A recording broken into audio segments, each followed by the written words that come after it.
Hi guys, Felicia here.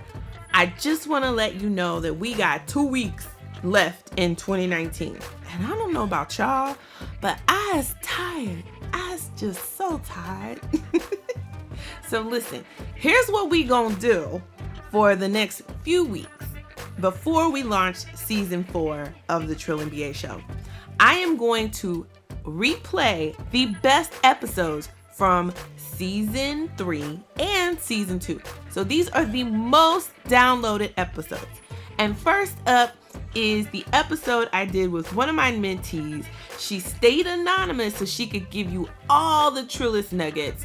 The title of this episode is How This MBA Rockstar Connects the Dots of Success. If you haven't listened to it, listen to it now. If you listen to it again, because every time I listen to this episode, I get one more nugget. This one is definitely worth your time.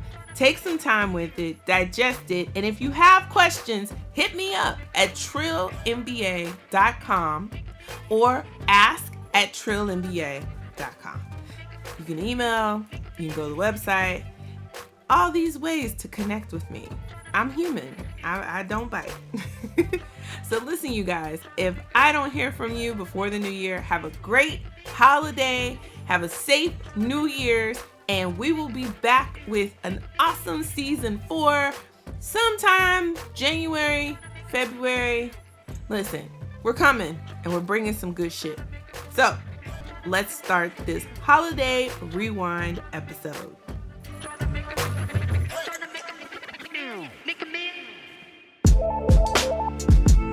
Welcome to the Trill MBA show. I'm your host, Felicia Ann Rose Anuha, aka the Trillest MBA you will ever know. And I'm here to help you survive and thrive in corporate America by giving you the truth and being as real as only I can be. Happy Sunday, you guys. Welcome back to the show. Now, at this point of the year, all of you newly minted MBAs and all of you college grads should have started your first job out by now. That's if you lined up a gig before graduation. Now, if you didn't, keep your head up. You will have a job because guess what? We all have to work. We all have to eat. Now, for those that do have a job, how's it going? Hopefully you are still in the honeymoon phase. You know, you come in early still, you dress to impress still, you're still in training, everybody's happy that you're there, you're still smiling and you're excited to meet all the new people. This is great. You get your first paycheck, you're like, oh my God, money in my account. Most of your time is spent in meet and greets and running around to figure out who should help you on your first couple of projects. You start to see hints of the bullshit, but you're still optimistic. And you think that shit doesn't pertain to you anyway. Nah. 'Cause you're good. Nah. And for those of us who have been there and done that, we see you walking the halls. We chuckle a little to ourselves because y'all are cute. And we really do hope you have at least 6 months before you run into the BS in this building or on your team. My very special guest today can relate. I would say she is one of my babies, but in so many more ways, she is way more corporately mature and savvy than I ever was at her age and probably that I'll ever be, actually. You know, fake it till you make it, Felicia. So my guest today will remain anonymous so that she can keep it all the way trill and keep her damn job because we ain't trying to lose paychecks up in here. So because she is an absolute rock star and she has it real good right now, you know, we don't want to F that up. But I want you to meet her because she has really accomplished a lot, both undergrad and grad. She's on the fast track at a Fortune 500. She is quickly rising the ranks and will soon transition from manager level to director level. Anytime now. We're going to claim it. Rockstar, welcome to the show.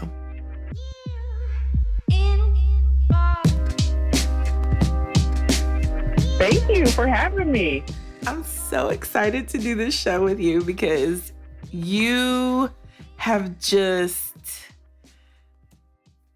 I don't even know how to describe. I'm like making hand gestures as if people can see me.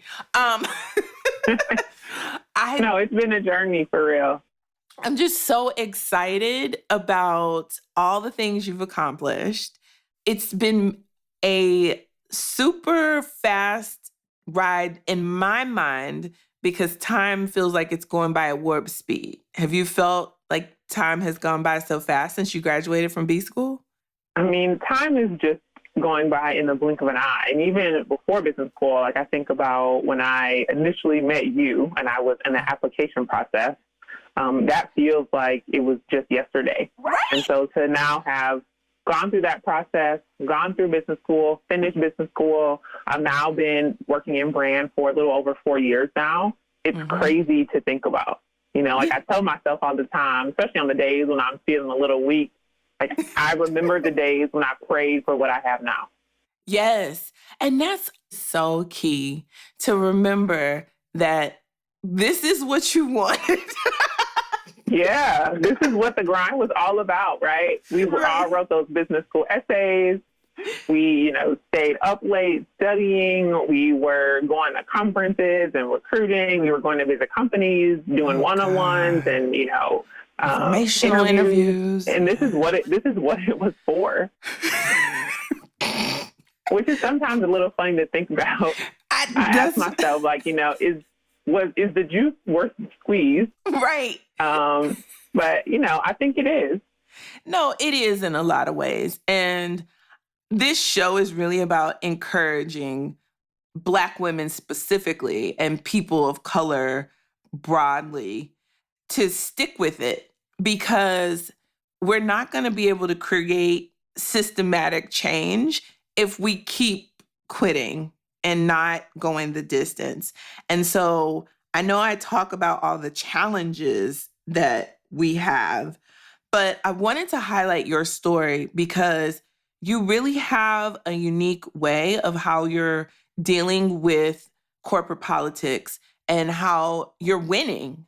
And we need to hear more wins and understand that what God does for one, he'll do for the other. And you just have to pay attention to, how do I get my best possible outcome? So first, I want to talk to you about like your first 18 months post grad school, because I think that first year and a half is so critical to you setting yourself up for success in an organization. So my first question to you is, did you have multiple offers to decide from, or did you intern, get the offer, and never look back? No, I did not get the intern offer and never look back. I interned at a large CPG company in brand management, and I was fortunate enough to get the offer. But I knew that the location wouldn't work for me long term, mostly for personal reasons. And so I had to focus my full-time search during my second year on a very specific city. And in that process, I learned so much about just how multidimensional the decisions we make out of business school can be. We go in and you're so focused on the career aspect of yourself and, getting an internship offer and then figuring out where you want to be full time. But you are a whole person and the job won't fulfill all of the pieces of yourself. And so as you're making these decisions for internships and where you ultimately want to be long term, take as much into account as you need to that's going to fill your cup or fill your bucket. And that's what I needed to do. I knew I had a great summer at my internship organization, loved the people, but I knew that personally I needed to be somewhere else. Oh my goodness. Girl, listen, I forget that we are not the same age, and because you are wise beyond your years. And I tell people all the time, like, I know we're chasing these bags, but that check isn't, your life. And it will not, it just won't make you happy by itself. Especially when you get into these corporate environments and, you know, as you say, when you have to slay these corporate dragons, the work can get hard. And if that's all you have, if that's the only dimension or the only facet of your life that you're pouring into, it will start to wear on you. And I'm all about, you know, maintaining your strength, whether that be your mental, emotional. You really have got to take care of yourself so that you can go to work and show up in a way that is going to lead to your ultimate success. Wow. Girl, I might have to just ask you to just be on the show like once a month. That was perfectly said. So now you got the job in the city you needed to get it in. Now, let's talk about these first 6 months. Like, how did you make a plan, or did you make a plan of attack to approach the first couple months in the first year? Yeah, so I'd say early on, like going into, you know, a new type of job, and for most of us coming out of business school, you're in a new industry or in a new function. And so I'd say a lot of the time I spent was just figuring out what my plan should be. Now, I did have a long-term plan. I knew what I wanted to get out of a brand management experience in my first, you know, 3 or so years out of school. But I didn't have a specific plan for my first year. And in looking back, you know, hindsight is 2020. I don't know that I could have effectively put a plan together because I didn't have any context. Like now that I've been in my organization for a little over 4 years, I realized that so much of your success, so much of how you can add value, so much of the value you can extract from where you work is dependent on the context. And if it isn't somewhere that you've worked before, you need to take a moment to kind of step back and just observe what's happening around you so then you can put a plan together. I think so often we're taught to kind of go in with this fully baked plan. And when you're trying to work your plan, you're not as open and receptive to the impact or the influence that the organization can have on that plan, because you can't work a strategy, right, unless it is in the context or within the confines of where you work. And you have to spend some time figuring that out. And so I had a long-term view of the skills I wanted to gain. You know, did I want to make it to manager? Did I want to make it to director? So I kind of had a sense of where I was going, but I needed actually the help of the organization to help me inform how I would get there.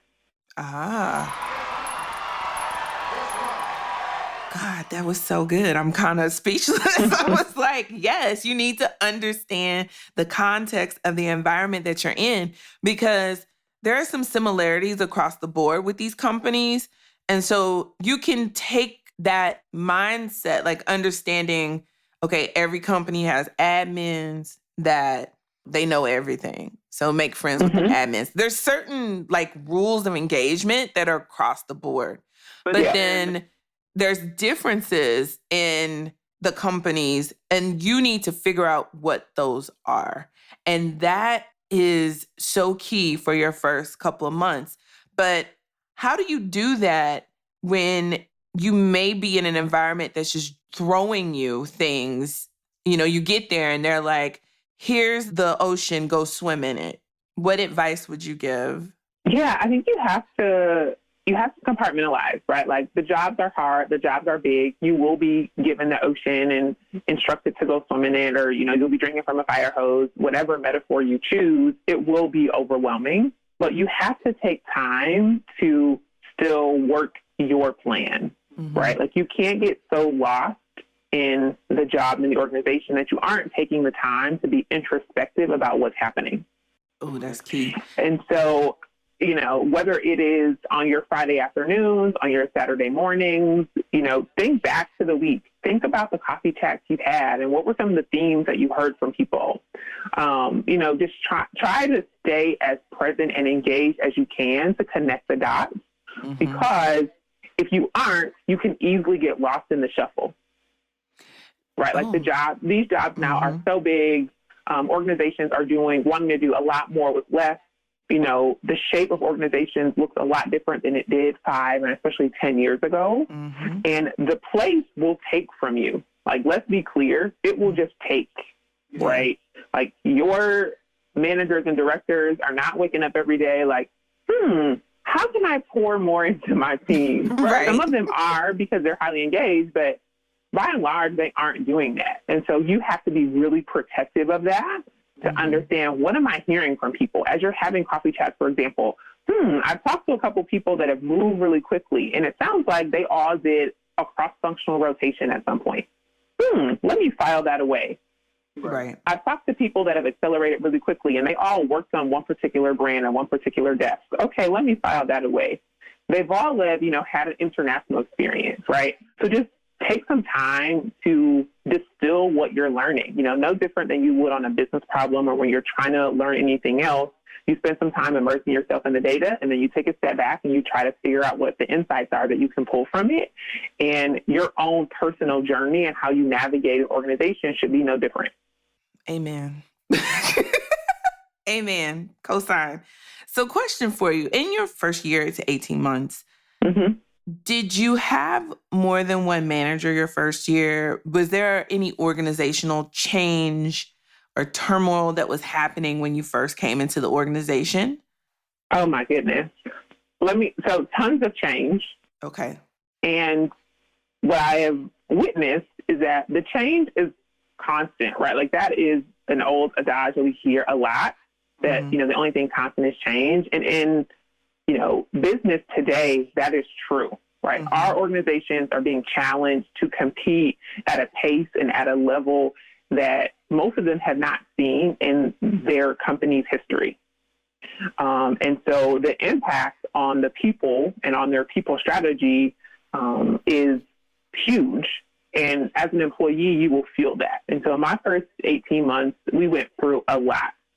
And by month 18, we had gone through a pretty substantial reorganization across the company. I was on manager number 4. Oh. And this particular reorg had rocked me to my core for a few reasons, but mostly because it impacted a lot of leaders of color, people who were my heroes and giants in the building, people that I looked to for inspiration. And so coming out of that, as the dust settled, I was reevaluating my relationship with the company. Oh. And as I was reevaluating my relationship, it was impacting my performance. So a little bit about me: when I am deep in thought or processing how I feel, I get withdrawn. Part of that is because I'm an introvert, but I just kind of need to stand back and take a look at my surroundings, right? Like, my mom used to call it, like, keep your head on the swivel. Yes. And I was in that phase, but it was impacting how I was showing up at work.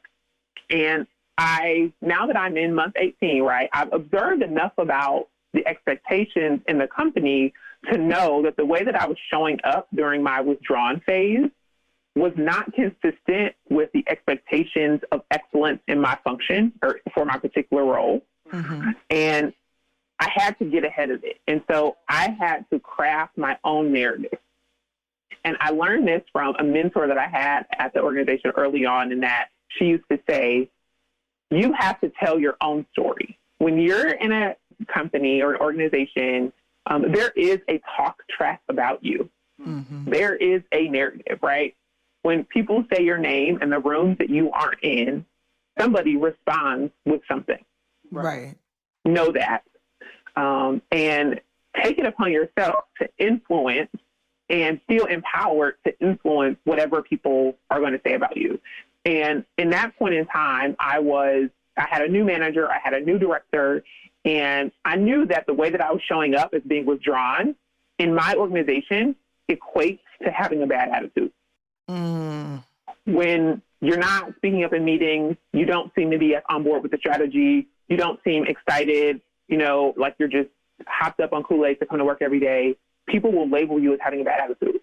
And for women of color, Black women especially, we all know what that means. Right? We don't get as much runway or as much rope when we get labeled as having a bad attitude. And I was emotionally intelligent enough to know that that is how I was showing up. And so as I was doing my first month, 30-day check-ins with my new manager and my director, I was very vulnerable and very honest about what was happening with me. So often we want to fight our battles in silence. Mm-hmm. We're having a struggle. We're not quite sure if we want to be here long term. We don't know what's going on. And we don't want to tell anybody because we feel like being honest then, is somehow a ding on us, right? Because we are potentially a retention risk that the organization is going to look upon us poorly.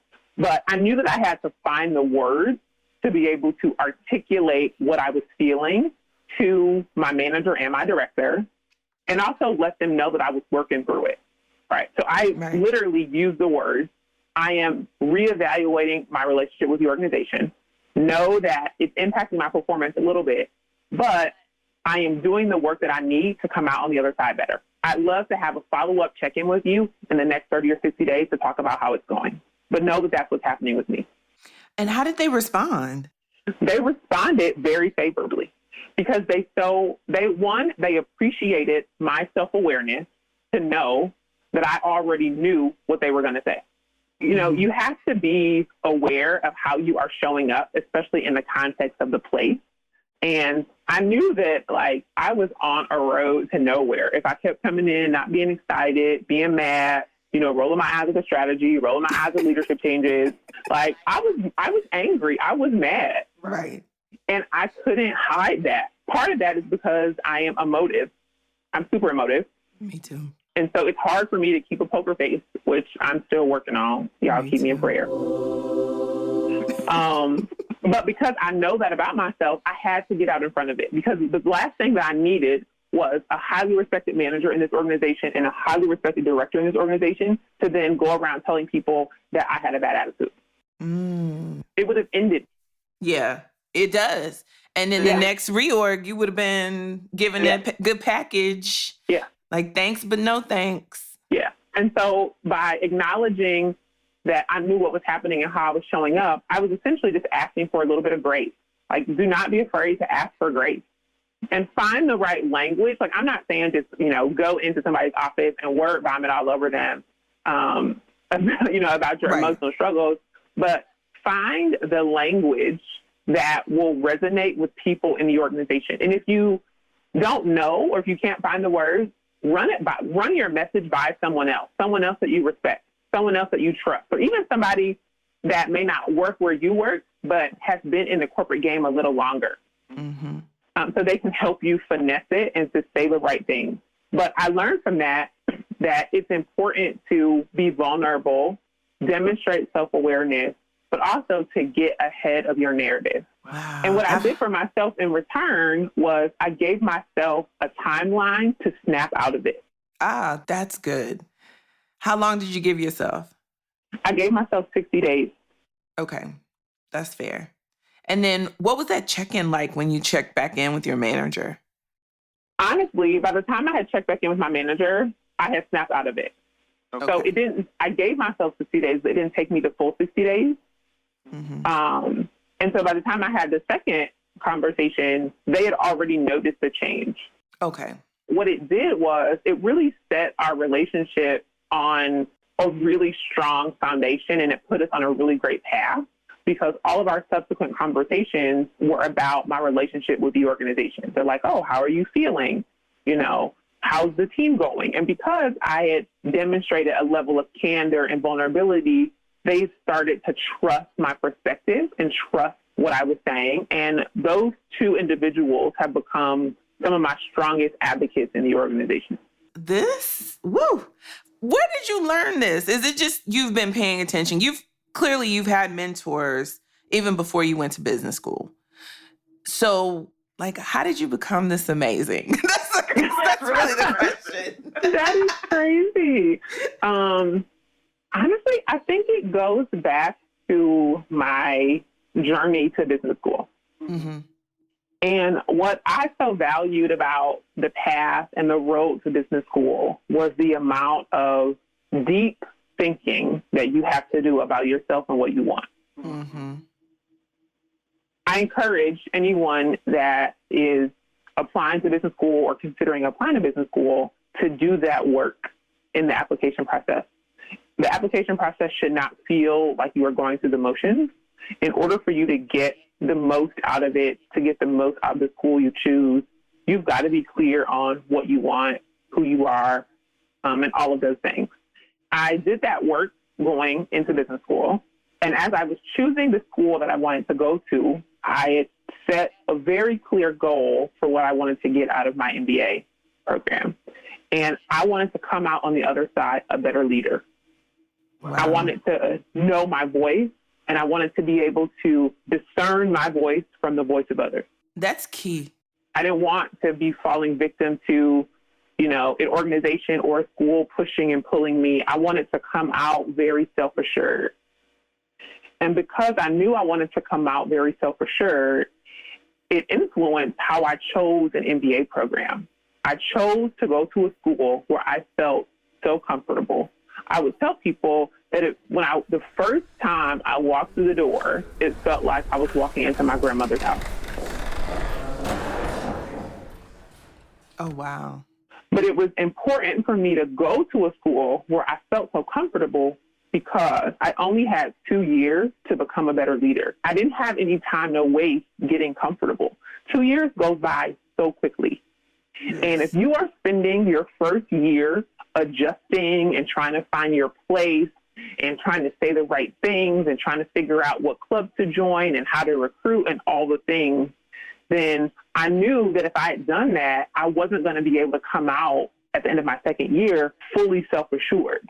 And because I was crystal clear about what I wanted to get out of my MBA program, all of the steps before that kind of laddered up to that, right? So it influenced or impacted the school that I chose, the work that I wanted to put into my application process. And now I feel like I am reaping the benefits of that work. Yes. Oh my God. This is so key. And this is the work that I did not do. So let me show you the counterexample. So I did not do that work. The only reason why I went to business school is because my best friend and my other line sister, who's my other best friend, they both had went to law school. And they graduated from law school. And they sent an email saying, hey, why don't we go to Costa Rica for the weekend? Now, mind you, they're lawyers working at corporate law firms. And this was before the recession. So it was like 2006. And they were making like almost $200,000 a year. Like they were rolling in dough. Right. And there I was making $17 an hour. And I was like, And I was like, I'm not going to be the person to get left behind. I was like, y'all ain't going to leave me. So that's what started me on an MBA journey, was literally, I did not want to be the broke friend. So understand, like, your intention was, I want to be a better leader. I want to be self-assured. Mm-hmm. My intention was, I don't want to be the broke friend. Now, one of these gets you self-awareness, enlightenment, happiness, contentment, understanding. It gives you a language, and you really do become a better leader. The other path gets you frustration, confusion, and a podcast after you finally do the work. So you can hopefully help other people not fuck up like you did. Yeah. I mean, I think the similarities I hear or see in those two paths is you have to do the work. Yes. So, one of my uncles says, you can pay now or pay later, but later is greater. Yes. So later is greater. You can do the work in the upfront and, put yourself on one path, or you can wait and go to school to chase the check. I mean, don't be confused. I also was aware of the check that I would be getting when I got out of business school. Right. But you do eventually have to do the work. Like, it is important to understand, your style, what type of leader you want to be, what you want people to say about you. I recently, over the course of my career at my organization, I became really close with a sponsor. Good. And she and I were on a cadence of having dinner probably about quarterly. Mm-hmm. And our relationship had surpassed just the coffee chat at work, right? We became real friends and still are to this day. And she asked me at one of our dinners to write down my goals for our next time together. She's like, I want to know what you want. And not even in the context of where we work, but she's like, I just want to know what you want. And as I reflected on that exercise, the way that I approached it, and this may sound morbid, but I wrote down the things that I wanted people to say about me when I'm dead. Yeah. No, that's a good strategy. All of the things that I wanted to be known for. And even if it's not about once you die, but even when it's, at the end of a career, at the end of a chapter in your life, or when you've retired, or what do you want people to have to say about you? Or what do you want to have meant to people? What do you want your presence to have meant to others? Right. And I wrote that down in words. And some of it was personal in nature about being a wife and about being a mother. Some of it was professional in nature of the impact that I wanted my work to have on culture and society. But I used that as my North Star. And so even if you don't do the work through an MBA program, or if you've gone through your MBA program and you still need to do the work, I encourage any and everyone to articulate what you want, like what you want out of this life thing, like what you're really working towards, because it can just be so enlightening and it can actually serve as your North Star every day. So on the days when, the corporate backpack gets really heavy, because I have a lot of those days, it gets heavy. I have to remind myself of what I'm actually working towards. Right. And that it is bigger than the desk that I'm in. It's bigger than my relationship with a manager at a given time. Like, it must be bigger than that. And if you don't make it bigger than that, you will get bogged down in the everyday bullshit. Oh man. I just want you to just talk, but we got to take a break. But Okay. What we're going to talk about next, though, is something you mentioned about how you figured out culture currency at your job now, and then how you use that to drive your career. So we're going to talk about what exactly is culture currency or corporate currency. I was like, what? So we'll talk about that after this quick break. Hey guys, real quick, want to let you know the 30-minute coaching calls are no longer free, but they're not expensive at all. So for 30 minutes, you pay $40 and I will give you my all. And I will really try to keep it within 30 minutes. I'm going to try real hard, y'all. Y'all know I like to talk. Why else would I do a podcast? So I can run my mouth. No, but seriously, I love helping you guys. I love letting you know that you are not alone in these situations, that you aren't the first Black woman to go through it, and you definitely won't be the last. But hopefully one day we will all be the last, and we can really work to change the environment that we have to work in order to survive. I don't want us to just survive. I want us to thrive. And we can, and we will. So if you find yourself stuck in a work situation, invest in yourself. Go to trillinmba.com/coaching and let me help you. And I'm really good at what I do. It's a little gift. So if you need some help, I'm here. If you have a quick question, you can always email ask@trillinmba.com. I'm always happy to answer emails. So with that said, let's get back into the show.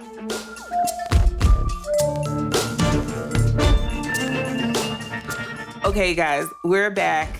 Before the break, we were getting bombs of nuggets from this rock star friend of mine. I'm so happy to know her. She is anonymous, so she can keep it all the way trill and keep her coins and her good job and keep being a rock star where she is. But we are talking about her story of how she has worked to set herself up, the mind frame that she goes into corporate America with.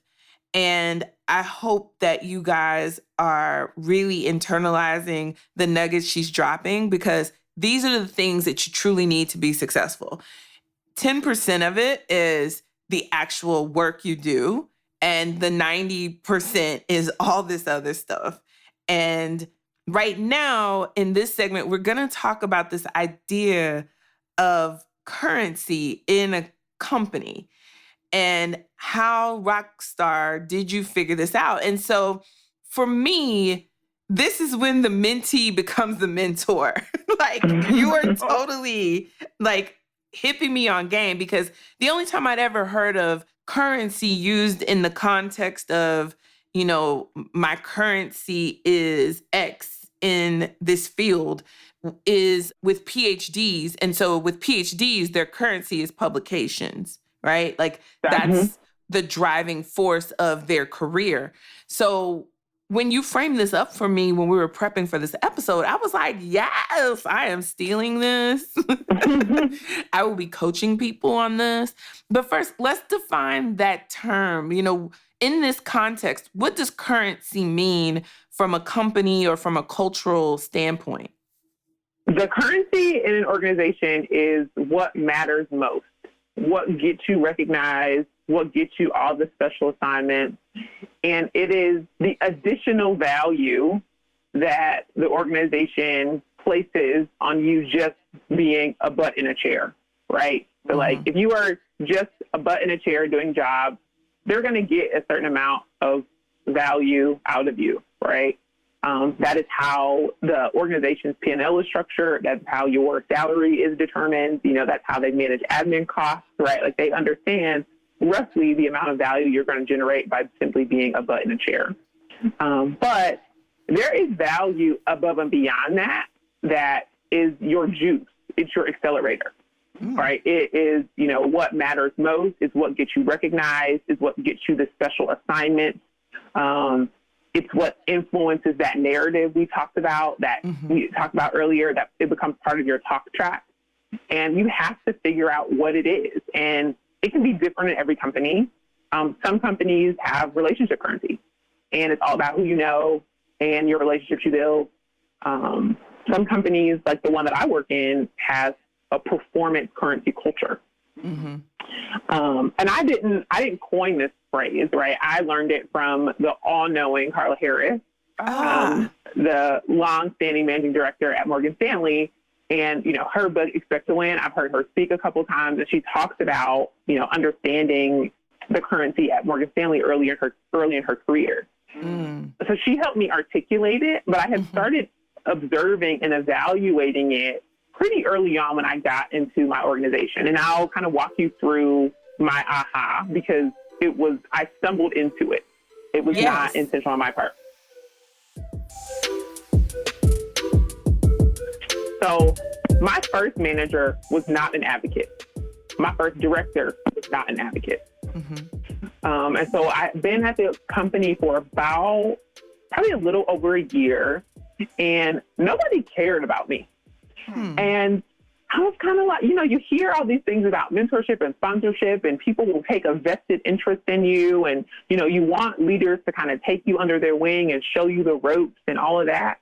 And that just won't happen unless you are putting points on the board. Right. There are far too many junior employees in an organization for a leader to take a vested interest in all of them. Everybody ain't worth it. Right. They're just not. Like, you can't save everybody. And advocacy only comes after you have demonstrated that you can add some sort of differential value to the organization. Okay. If you're in a large organization and people don't care about you, leaders don't know your name, don't nobody want to have lunch with you, you at the networking happy hour, ain't nobody walking up to you, don't nobody want to know what you're working on, I would think about if you are actually putting points on the board. And let's break that down. What does that mean, put points on the board? Like, for your organization, what does that look like? Are you performing? For example, are you hitting the number? And if you aren't hitting the number, are you trying to get creative about ways that you could? Are you trying to drive this business? Are you bringing new ideas to the table? Are you challenging the conventional ways of thinking? Are you invested in the consumer that you serve, right? Are you coming up with new ideas and then advocating for them? Are you asking thoughtful questions? Basically, are you present? Yes. Are you present? Okay. That's a good way to look at that.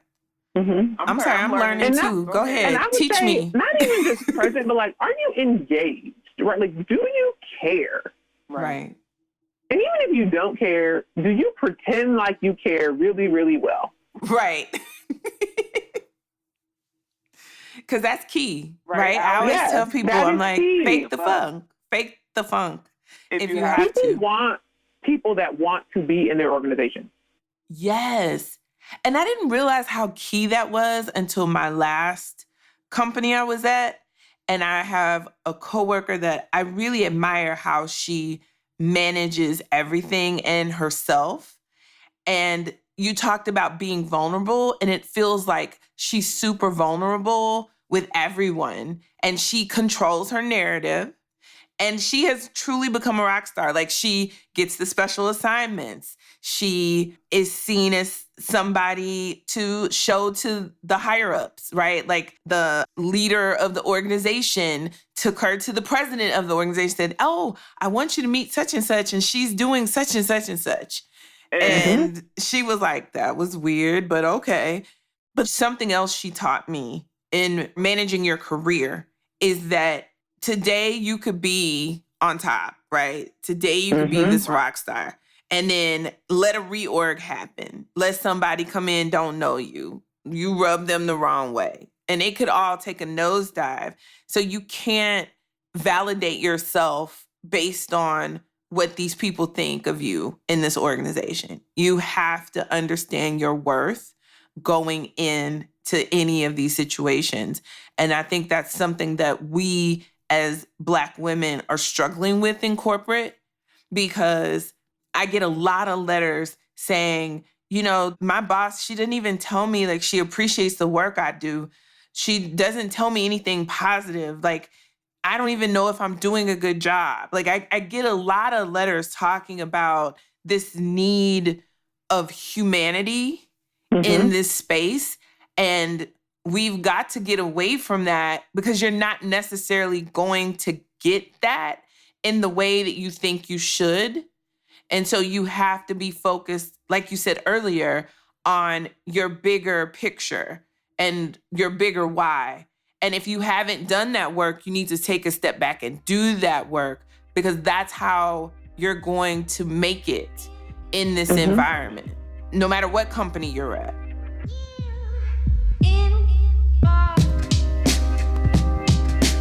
Okay, I do want to go back to how I discovered the performance currency thing. So as I said, my first manager wasn't an advocate, right? Like, people were not really caring that I was in the organization at all. Right. And when we talk about advocacy, right? Advocacy is asking someone to spend their own political and social capital on you. And that is earned over time. If nobody, like, if you don't know someone, if I'm introducing myself to you on day one and you don't know me from Adam or Eve, you have no reason to vouch for me. Right. No reason. And so as I mentor people coming into the organization, I have to ask them, why do you expect someone to vouch for you just because you're here? No, that is not how this relationship works. Like, you have got to do something. And I recognize that it was that doing something, that performance currency, that putting points on the board, that gained me advocates. Man, help me understand, especially for me as I'm about to walk into a new organization, right? So I've got to sit back, figure out what their culture currency is in the organization. But then how did you discern what your actions were to get the points on the board? Like, because I've been in organizations where you have a project and people don't really care about that project, but this is on your objectives and it's something you have to get done. And then you look at your projects and you're like, nobody cares about any of this. So how do you then get on a project or get to a project? Like, did you have to do that? Or did you already have work that people cared about? You just had to dial it up a notch. Sometimes it's both. Everyone is not going to be fortunate enough to get on the cool assignment, right? Or the thing that has leadership's ear. Right. In those instances, no matter what type of role you're in, it's important to know the history of that role. So talk to the people that have been in the role before. Know the people that have been in the role before. Understand what happened to their career after the role. Is this role an accelerator role? Because all organizations have those roles. Right. There are things, projects, teams that most leaders have worked on at some point or another. Is yours one of those? Okay. If it is, that's a pretty good sign. But you should also know what is expected of you there, right? Know what that role is about, because all jobs are designed to teach you something different. Right. If you are on a desk or on a team that doesn't have visibility, doesn't seem like it's leading to anything, know that, right? Because then you have to decide how you are going to over-deliver on what is expected. So, you're on a super small business or a super small project nobody cares about, then my objective here has to be absolute transformation. I got to be doing enough to get noticed. Right. It's not about managing it. This isn't one of those opportunities where it's designed for me to just check the box in my career path to, teach me how to manage high visibility tasks or anything like that. There are some jobs that people just don't care about, and you have to make them care. So what's your thought process and how to make them care? I think you have to make an impact. So let's say it's a small, teeny tiny business. You need to set an aggressive goal and deliver it, or completely reframe how the organization has been thinking about it strategically. Okay. Right. It's like, oh, you know what? We think about this particular segment of our business as just, we don't invest in it. Is this here to drive profit? From what I know about this consumer and what I know about the growth trajectory with this particular group, I think we have an opportunity to reframe it. Now, this might seem crazy, right? But I think we should design an experiment. Oh my God, people love experiments. I think we should design an experiment to just test this hypothesis. I just want to see what can happen. I think that it could unlock differential growth for us in this area. And I just want to see. Are you willing to support that? I haven't found a leader ever that would say no to growth. Right. This is so good. I'm over here soaking it in because I'm like, I need to take in all of this because in the next 30 days, it's about to get real.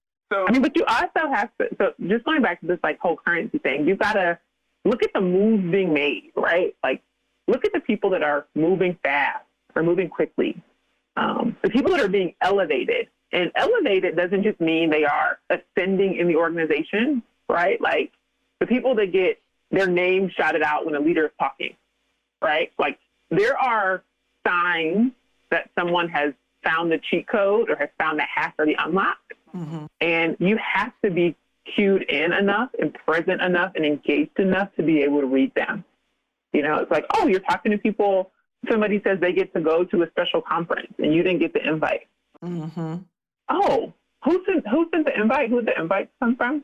Okay, you take that as a note. You go set up a coffee chat in the next month or so with the person that sent the invite. It's like, hey, I heard that we go to this conference. What do I have to do to get on that invite list? Yeah, that's key. Right. Opportunities exist, especially in large organizations. There are opportunities. People's careers are being poured into. Right. Just know that it's for the people that are paying the organization in the currency that organization values. And on that note, we're going to take a quick break because I need a minute to digest all those nuggets from our rock star here. And when we come back from the break, I want to tap into the unique way that this rock star builds relationships in her organization. You don't want to miss this when we come back.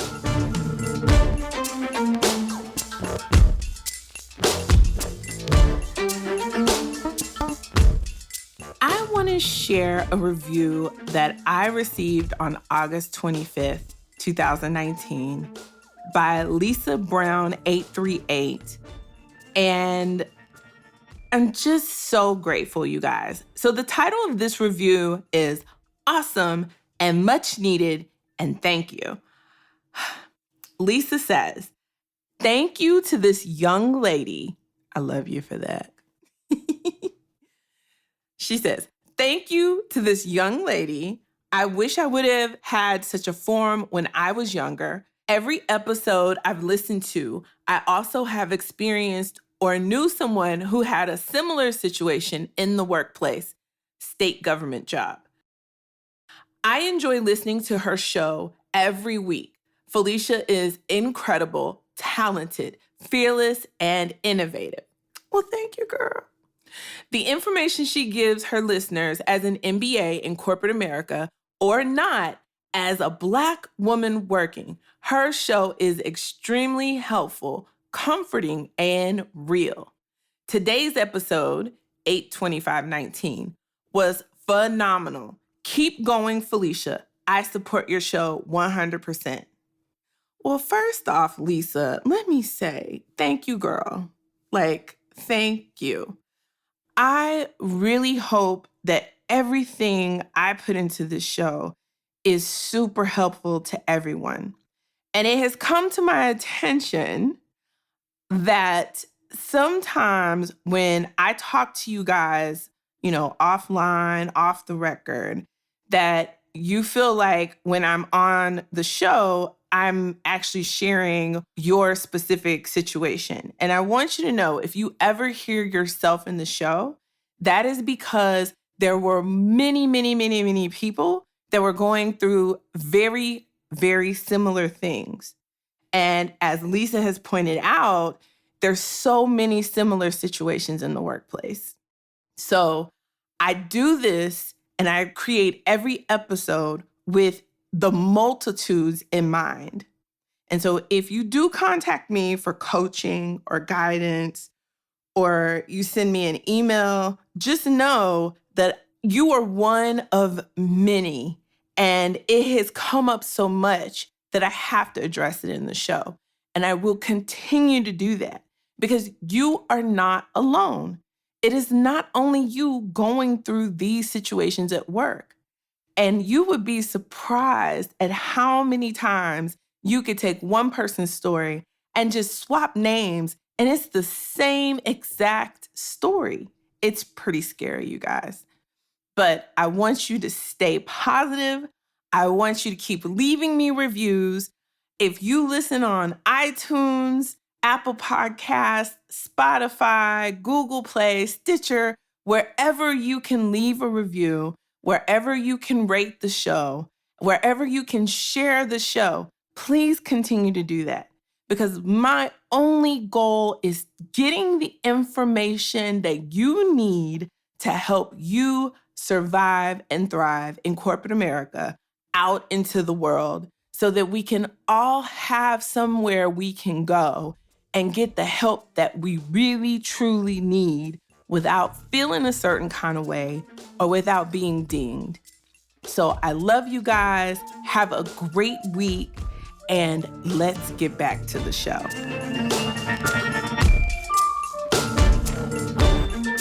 Okay, you guys, we are with one of my favorite people in the whole wide world. She is anonymous so that we can keep her coins and her rock star status intact. But she's giving us the real nuggets on how she's been able to be successful in her role and at her organization. The last thing before we get out of here I want to talk to you about is how you go about building relationships, because your process for building relationships in a mostly white space has truly been inspiring to me, but I see it as the key to your success. So can you walk us through your approach about building relationships? Sure. And my mother was such a huge inspiration to me. And there's something that she used to say that I carry with me all the time. And she used to say it about the pastor at our church. And she would always say, he puts his pants on one leg at a time, just like we do. Amen. And she taught me that no matter who a person is, that they are not bigger than you. They are not. And in the corporate world, especially in organizations that are highly hierarchical with very tight structures, it's easy to feel that pressure, like the leader, the president, the vice president is bigger, like they walk in rarefied air. Right. And I don't believe that they do. And I treat leaders in a way that suggests that I don't think they walk in rarefied air. And those relationships have gotten stronger because of that human element, that I am vulnerable with them. And I also give them a space to be vulnerable and recognize that, like, we're all just trying to figure this thing out. Right. But it is that humanity that I bring with me to work every day. And it resonated with me earlier when you were saying that, you know, sometimes when we walk into corporate environments, especially in these mostly white spaces, for some reason, they do feel devoid of humanity, no matter the industry. And there are some industries where that's particularly surprising because the industry is supposed to be closer to the people that it serves. Right. But for whatever reason, we all kind of walk around there like robots. And because I have done the work to know when I am at my best, I'm at my best when I am being a whole person. Just like the kind of unadulterated version of myself is when I am truly at my best and truly at a point where I can be successful in my job, where I can put points on the board, where I can do the work that is required to then gain myself advocates. Like, I only do that when I am really being myself. And the irony is not a lot of people are doing that. And because a lot of people aren't doing that, it's become my differentiator. The relationships that I've built are because I kind of have like a no bullshit policy at work. Like, I call a spade a spade. I am candid, but ultra compassionate. People don't want you to be abrasive. Right. It's also off brand for me to be abrasive. But I will say the real to whomever, like literally whomever. And leaders, especially those that are super senior in an organization, value that because the more senior you get, the less friends you have in a place. Facts. So people aren't just like walking around telling you the real, right? Like, if you are a segment leader, if you're a president, even as your scope and responsibilities start to expand, you have less friends in an organization, and there are less people around to be real with you. And in all of my relationships, I bring that level of humanity. I bring genuine connection. I tell people about who I am for real. I talk about being raised by a single mother. I talk about being raised in the inner city. I talk about how I want the organizations to be different from a diversity and inclusion standpoint. But I can also just as easily talk about how I want to transform our business. Right. And the ideas I have for getting growth in places that we maybe aren't thinking about or we aren't getting after aggressively enough. And it's that balance. Like, so often, a lot of us have a lot of passion points, and we want the organization to recruit more diverse talent or to be more focused on retaining our diverse talent, right? A lot of us feel that. And we want to just march around and hold leadership accountable and make them care, right? But going back to that currency, if you aren't performing, if you aren't adding differential value to the place, nobody is listening to you. Right.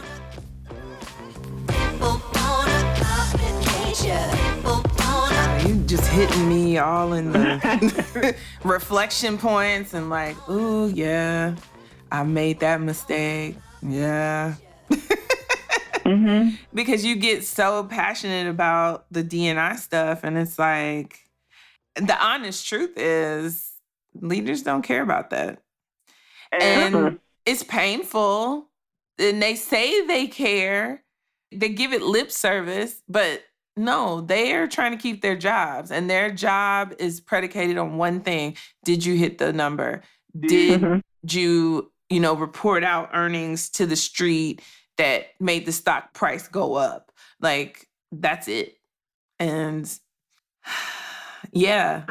I think the other, I've had so many, like, just unlock aha moments in a very short time in my career. I mean, I've only been out of business for 4 years, but I've had a few ahas. And one of them, in terms of, building relationships, was when I reached a moment in my career that I call the exit moment.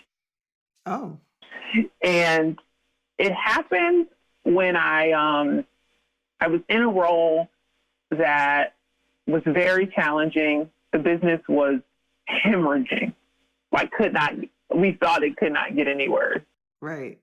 We were fresh off of a reorg, and I had a big job to do in a very short amount of time.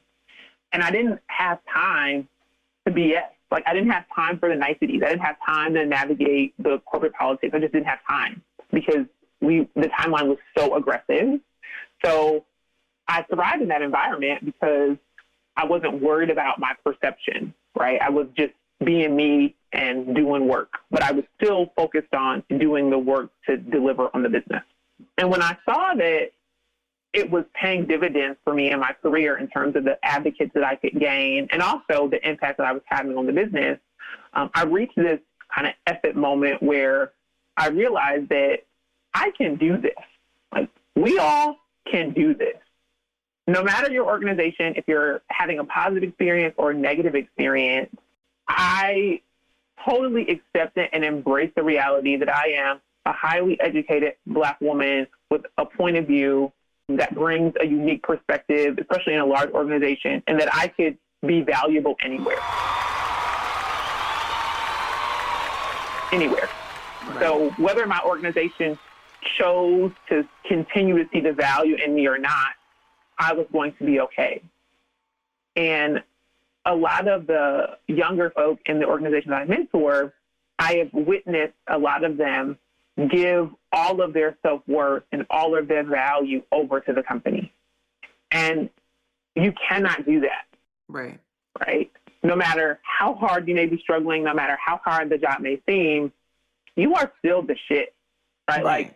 You kind of got to remember that all the time. And yes, there are skills that you can gain from an organization. There are things that you can learn that can help further develop and advance you. But you have to reach a point where you understand that no matter what happens here, I will be okay. Right. And once I fully and totally embraced that, it was no holds barred. My relationships in the building flourished. My contributions to the business flourished because I was no longer concerned with, basically, am I going to get fired? Or, are they going to like me or not? Right? I was kind of just like, hey, this is who I am. Take it or leave it. Right. But notice that attitude came after I was putting points on the board.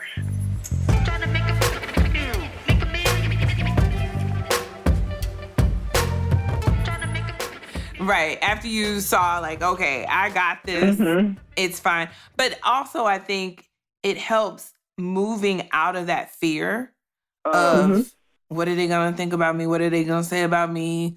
How am I tracking? What am I doing? Oh my God, oh my God, oh my God. And just moving into a space of no matter what, it's going to be fine. I'm just going to do my best every day. Because the bottom line is when we as Black women show up and do our best, we're beastly. Yeah, point blank, period. Beastly. Just have to show up and do your best. That's all you got to do. And know that sometimes things aren't going to work out the way you might have thought they would as far as a project or, a big initiative you're driving and leading or what have you. But learn from that. And if the organization doesn't allow you to learn from it, don't take that personally. Learn from it and move on, either within the organization or outside of the organization. Because you'll notice that your rock star white peers, especially the white male peers, they fuck up shit all the time. And people praise them for it. Oh my God, it was so spectacular, the learnings that we got from the test that you did and how you turned that around was just so great and blah, blah, blah. But the honest truth is they just lost the company $500,000. And they got promoted. Yeah. But it's all about understanding your culture right? The currency in the culture that drives everything, and then understanding if you're putting points on the board in that currency. Did I get that right? Yeah. Look at me learning today. Well, one thing I want to ask you about, because a lot of my friends are introverts, and I think that's because I'm an extreme extrovert, or I'm on the extremity of extroversion. Okay. And I noticed that being an extrovert helps in corporate environments. And I recently read this post that I'll post in the show notes, but it was about a Black woman. The title was Black Women Aren't Allowed to Be Introverted. And I thought about you and some of my other introverted rock stars in corporate. And I want to know how you manage being an introvert in an environment that I know thrives off of extroversion. Good job. You have to label it. This goes back to getting out in front of your narrative and telling people what to know about you. When I introduce myself to somebody for the first time, I talk to them about how I work, how I think, how I like to think, when I'm at my best, when I'm at my worst, so that if I'm in a meeting and I'm not saying a lot of times that can be mislabeled as so-and-so doesn't have a perspective. You know, oh, she doesn't come with an opinion or a point of view. She didn't say anything in the meeting or whatever. And know that for some people, they may label you as that. If you're in a large setting, everybody may not know that about you. So you make sure that the key people do know. Okay. People you work for, the people, you know, who have input in your 360 reviews. Make sure they know how you think, but also find ways to add value. So I am still not a person that is going to just say words that are not meaningful in a large setting. That's not who I am. But I've had enough one-on-one conversations with most of the people in that room, going back to building those relationships, being vulnerable, having open and honest dialogue, that no one is at all confused about if I have a perspective or a point of view. Right. And then at some point, you have to kind of buck up and do what's required to show up in a certain way. Give us an example. Yes, managing my introversion at work means that I am getting a good night's rest. It means that I am eating breakfast. I'm, eating a solid lunch so that I can have all the energy that I need to show up for my team, to show up in large settings, to show up with enough energy to lead a group. And I also find those micro moments during the day to recharge myself. So I'll give a tactical example. We're in a very busy season at work right now. And I had a lunch on my calendar, a lunch to connect with a group of women. We were all in a mentoring circle together about a year ago. And some women have had babies, so now they're back and they wanted to reconnect from the group. And I accepted the calendar invite to go to the lunch. And then I just didn't show up. And the leader of the group emailed me after. She's like, oh my gosh, did we miss you? And I had a choice to make. I could have said, so sorry, my day was so busy, it got away from me. This woman is more senior than me in the organization. And I chose to tell her the truth. I said to her, it was a rough day, and I really needed to recharge my batteries, and so I chose to have a quieter lunch. I saw her the next day in person, and she totally appreciated that I was open and honest about it.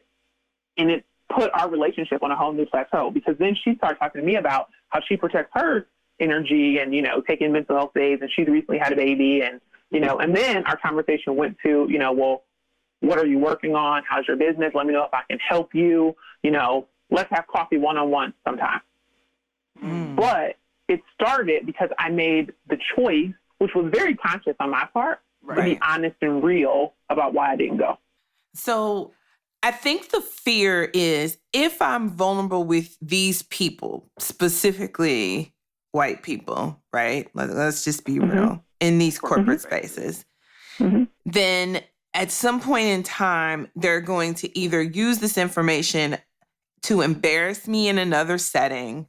It's going to show up on my, end of year review. Like, an opportunity for you to work on is, managing your introversion. or some bullshit, right? Like, how do you move past that fear?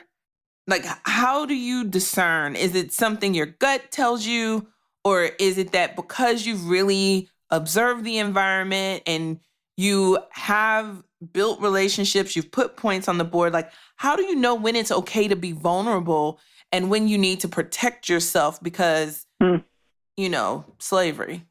Yeah. So I think you need a history. So in this example, if this had been my very first interaction with this woman, I would not have accepted the invite and then didn't go. I would not have done that. Right. So I want to be very clear, right? Like, this was not my first rodeo with her. But I've also kind of reached a point with myself personally that I usually choose the path of vulnerability because corporate environments are so devoid of it that I find it refreshing, and so do a lot of other people. In terms of creating this narrative or story guarding against the feedback that you need to manage your introversion, I'd say it's important to understand what is expected of you in a particular role. So in brand and marketing, especially in big CPG companies, the marketer is typically the extroverted one. Right. Or, not the extroverted, the outgoing one. Right. Because there are outgoing introverts, right? They are outgoing. They are, leading the discussions. They are bringing enough energy into the room to lift everyone and, help everyone charge forward down a path to delivering on their strategy or, what have you.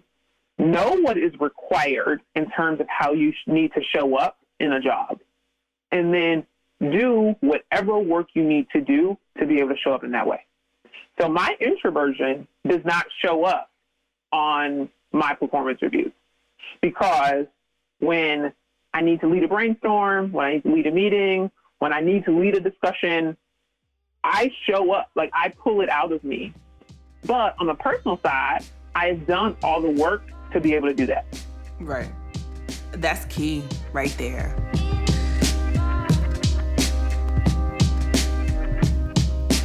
Before we get out of here, I want to talk about how have you been able to build sponsor relationships and advocate relationships in these mostly white spaces? Because you're just as beautifully chocolate as you want to be. I've been managing my career as there are kind of two sides to it. There are the career advocates. Some people call them mentors, what have you. And those are people that are really close to my work. So I have maybe worked for them in the past. I worked adjacent to them in some capacity. They're in the same function as me, but we are in the same orbit in one way or another. And I leverage those people for kind of direct hand-to-hand combat, how to be better at this job, how to navigate certain situations, very tactical career advice and how to navigate the organization from that perspective. The other side of my career is about impact on the broader organization that is outside of my job, right? So my passion for D&I work, my passion for cultural transformation, process transformation, thinking about organizational strategy, making the place better. Mm-hmm.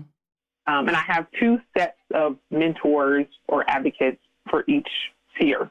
The latter group aren't people that are in my function, right? They're people that have roles that have a greater span of responsibility across the organization. So I describe that so there are kind of two different groups. Right. How I've gained them, though, is mostly through a similar set of behaviors. And it is having a point of view, having a perspective, have an opinion. Like every employee, everybody is there to have an idea about how to do something differently and not being afraid to push and challenge or ask the question. Mm-hmm.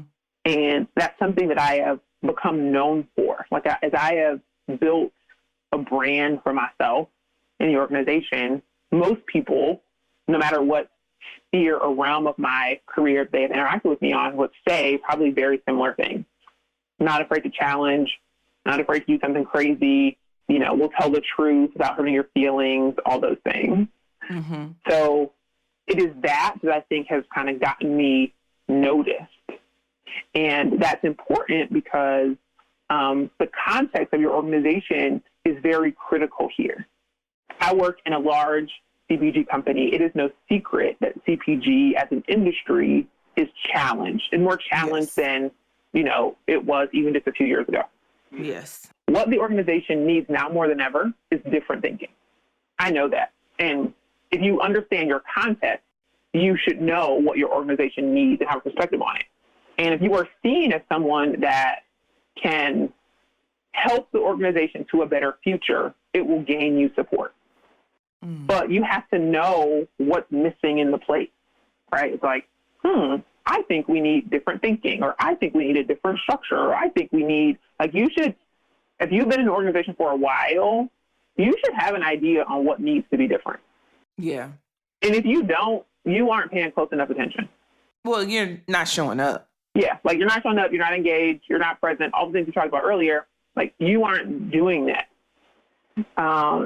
And so once you have an idea of these things need to be different, and you are putting points on the board in your job, right, it will gain you sponsorship. Right. Earlier, you mentioned about going to dinner with one of your sponsors. Mm-hmm. For me, I'm going to be honest, as much as I probably make white people uncomfortable, they probably make me uncomfortable in a lot of ways. I grew up in a small town. It was segregated even when I was growing up. And so I've been through a lot of very overt racism growing up in a small town in Texas.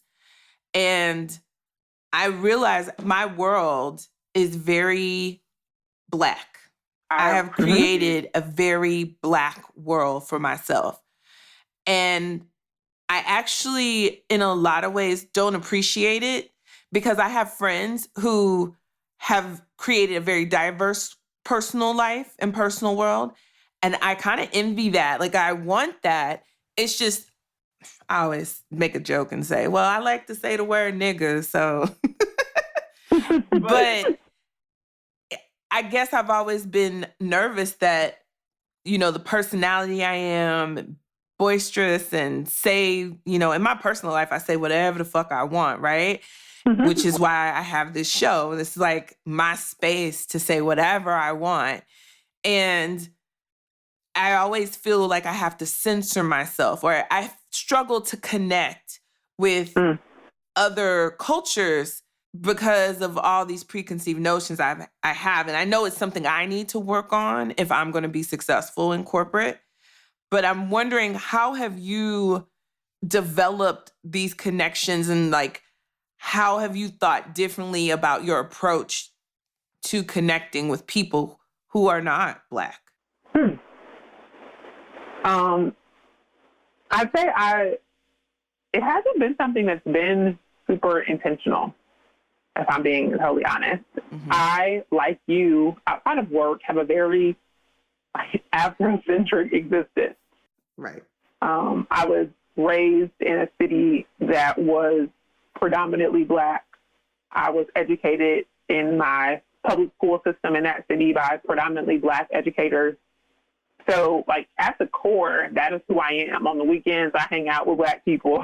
Right. So really, my only interaction with white people is at work, if I'm being totally honest. I started to find that the more that I tried to hide who I was, the more that I tried to stifle the fact that I am ultra Black, or that my Black experience, or my experience as a Black woman, really defines how I show up in the world every day. The more that I tried to stifle that and quiet it, the more frustrated I became. Mm-hmm. And when I had that, epic moment a couple of years ago, a lot of that was about the work that I was doing, but a lot of that was also personally, I had decided that I was no longer going to hide who I was. I just wasn't. Right. And if you are interacting with a senior leader that you want to be your sponsor or want to be your mentor or something like that, and they aren't empathetic or really seek to understand who you are as a person, then that's not your person. Right. It's not them. Even if you really want it to be, because that relationship has to be built on trust and has to be built on vulnerability. And I found that I just kind of, when I am creating a relationship with people, I test the water to see how real I can be. Mm. If I'm having an intro with somebody, I might drop one personal nugget about myself and watch how they react. If they react and they share something personal about themselves, or they react and say, "Oh my gosh, tell me more," or "I would love to know more about where you're from or how you grew up," or, if they kind of bite and take the bait, I'm like, "Oh wait, this might actually be my person." Right. But if they don't acknowledge it and they don't demonstrate any awareness about, my existence as a Black woman being different than theirs or anything like that, then they're not a part of my crew, and that's okay. Right. But there are white people that can be a part of your crew. Right. And I'll tell the story about my sponsor really quickly. She recently left our organization, though, and it has really saddened me, but our relationship was just so fruitful. And it started at a happy hour. And as an introvert, I am not at all comfortable, or not as an introvert, but just kind of as the person that I am, I'm not really comfortable making small talk or walking up to people and, just chit-chatting. That is not my jam. Not my jam.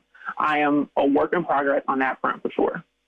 And a buddy that I found at that happy hour, and I encourage for people that are not comfortable networking at a happy hour, find a buddy when you're in these environments. Find somebody that is more comfortable doing it than you are, and they can always break the ice for you, introduce you, and kind of create the pathway for a conversation. And so that's kind of my cheat code when I'm in networking environments. And so I have found my buddy at this particular networking thing, and she introduced me to this woman, and she just used her first name. And I was new to my organization at the time, so I hadn't even learned all the senior people's names or knew, who they were. I didn't know her at all. And she introduced her using her first name only. And the first thing, as we got into our own one-on-one conversation with this sponsor, she and I, the first question she asked me was about my business. And we were at happy hour. And she was not in my function at all. But she asked me about business. And then she asked me about an idea I had to grow it. This is at a happy hour. Now, most people would have been caught off guard by that question. Right. I was shocked that she asked it, but given all the conversation we've been having today about the importance of having ideas, wanting to be a differential thinker, it positioned me to have that conversation with her, right? So we talk about the business a little bit, and then she tells me her last name, and she says, "Oh, you should set up lunch with me. I want to talk to you again. Let's have lunch." So I go to work the next day. I'm looking through she had a longer name, but she always used a shortened version. So let's say she told me her name was Kate, but her name was Catherine, for example, right? Right. So I'm going through our directory to try to find her. And when I see her role, I was flabbergasted, because she told me "Oh, I work in, let's say, supply chain. I work in supply chain." She didn't say, "I am the leader of supply chain for North America." She just said, "I work in supply chain." Right. And that was kind of her equivalent. That was her equivalent status. And so I followed up. I always do what the person says. If somebody says to you, "Let's have lunch, let's have coffee," you follow up, and you follow up in short order. And so I set it up the next day. And, given her calendar, it was, a couple months or so before we actually had this lunch. And I was just honest. I talked to her about my experience. I was struggling. It was early in my career. I was struggling. And I was just open with her. But she was invested in me because she knew that I was somebody that had the potential to put points on the board, because our introduction was about business. And so after she knew, okay, this is someone that I can be invested in, then our relationship reached a whole other plateau. And eventually we transitioned from having coffee chats and lunches to having dinners once a quarter. I've had her and her husband over to my home. Me and my husband have gone to her home. She, emails me, even though she's not the organization anymore. We stay in contact. But our relationship fully blossomed into a true friendship. I'm not at all confused about the fact that when she was at my organization, she was wearing my jersey. She was for sure wearing my number in the rooms that I wasn't in. Right. But a lot of that was because she knew my why. She knew what I wanted to achieve, right? We had talked about my purpose. She knew that I had new ideas for the business. She knew about my background, my experience, and the potential value I could have in the organization. But she only knew that because I was willing to be open and honest about it. Right. And it is a gamble, right? Like you are kind of playing Jeopardy. Sometimes you will share things about yourself and every person won't be receptive. But I say that because I want to encourage people that you have to keep trying. That one person should not make you feel like your individuality or whatever makes you different or unique can't be of value in an organization, right? If you share something about yourself in being totally vulnerable and it's not received well, then don't take that as your deterrent not to ever share something or never to be vulnerable again, right? Like you have to have the courage to keep doing it until you find your crew.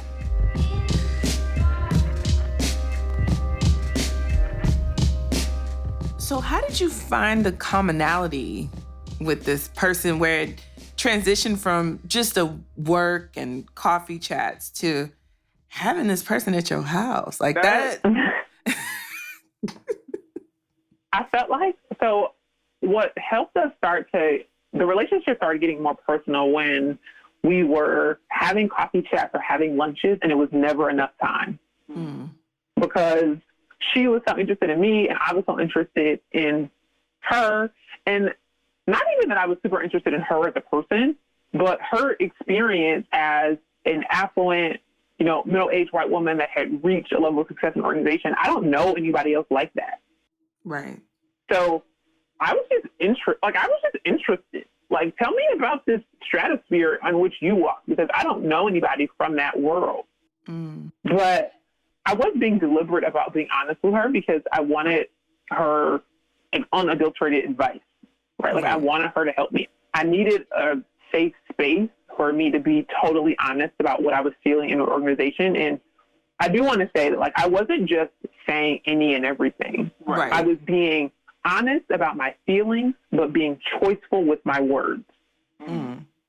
I was telling the truth, but I was not telling the truth in the same way that I would tell the truth to you or, my other girlfriends or whomever. Right. And so often, I think when we want to be honest or you want to be candid, we don't have the vernacular to say it in a palatable way. And you've got to build that vocabulary. Yeah. And that's what I've gotten good at is the right words. But it took me a lot of trial and a lot of error. I mean, a lot of error to figure out what that vernacular is. And every company will have its own vernacular. So you have to pay attention to that. Yeah. And it really just is about paying attention. Yeah, for sure paying attention. And sometimes when I knew that I needed to say something to somebody, I would write it down first. Because when you write it down and read it to yourself, you'll very clearly learn, like, nah, I can't say that. I can't say that. And in the practice of writing it down, when we write, we use different words, right? Like, we're all educated. When you are crafting an email or writing an essay or writing a letter, you write differently than you speak. And if you write it down, you will likely write it in a way that is much more articulate or eloquent than if you were just saying it. And so writing it down for me gave me words to use when I was in those one-on-one conversations when I needed to be honest. So it's not that I would sit in those conversations and read a script, but having kind of written out my thoughts, I would say I am reevaluating my relationship with the organization, right, to my earlier example. It helped me articulate my feelings. But for me, writing does that. Like, you kind of have to find the way that helps you do that until you can build that vocabulary. Now I am adept enough that I have built the vocabulary that I can do it more live than I could before. Mm-hmm. But early on, it took me actually writing it down. That's some good advice, because I know a lot of times I learned from me, I tend to lead with emotion, and that has not served me well. And so I've had to learn to temper my emotional response and reaction and sit down and kind of talk myself off ledges first and think through and actually use pen to paper about how I'm going to react or how I'm going to respond. And it's taken me a lot of time to get there, because I am extroverted. So I'm very quick to respond and say whatever and be flippant. And so I have to really fight to temper that.